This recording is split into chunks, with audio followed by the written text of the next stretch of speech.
Hi, in this video we're going to combine ratios together where you've got algebraic parts in some of the ratios. So we're given that the ratio of shortbread to cookies is 5m, we don't know what m is, to 7. And the ratio of cookies to bourbons is 11 to 3m.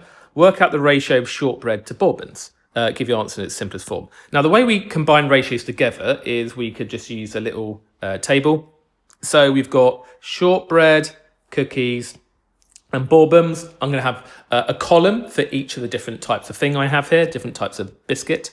And let's put the ratios in. So the ratio of shortbread to cookies is 5m to 7. So let's put that in our table. Shortbread to cookies is 5m to 7.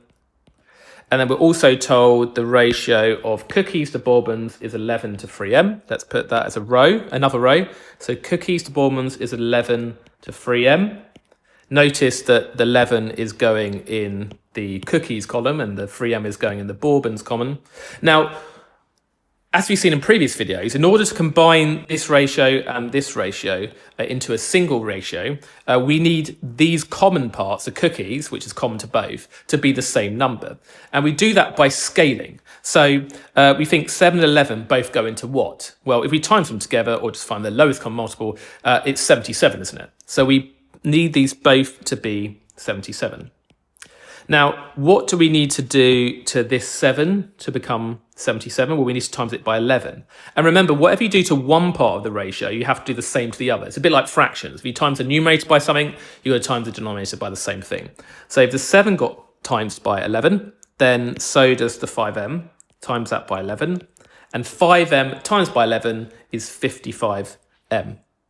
So we've got to put the 55m. And then let's look at this 11 here. What do we need to scale it by to become 77? Well, we need to multiply it by 7, which means you need to times this 3m by 7 as well, because we're times it by the same thing. 3m times 7 is 21m. So let's put that there. And now that's great because I've got a single ratio for shortbread to cookies to bourbons. So that is the ratio of the three. Now it just wants the ratio of shortbread to bourbons. So shortbread to bourbons, that ratio is 55m to 21m if we look up what we have in the columns, because shortbread 55m, bourbons 21m. Now it says the ratio in its simplest form. Remember, with ratios we can divide or times by the same number. It's got to be consistent. Now what do these both have in common? Well, we can see they both have m in common, so I can divide them both by m. So if I divide them both by m, then the m's just cancel, and we're going to be left with 55 to 21. And 55 and 21 don't share any factors other than 1, so that is the simplest you can get it.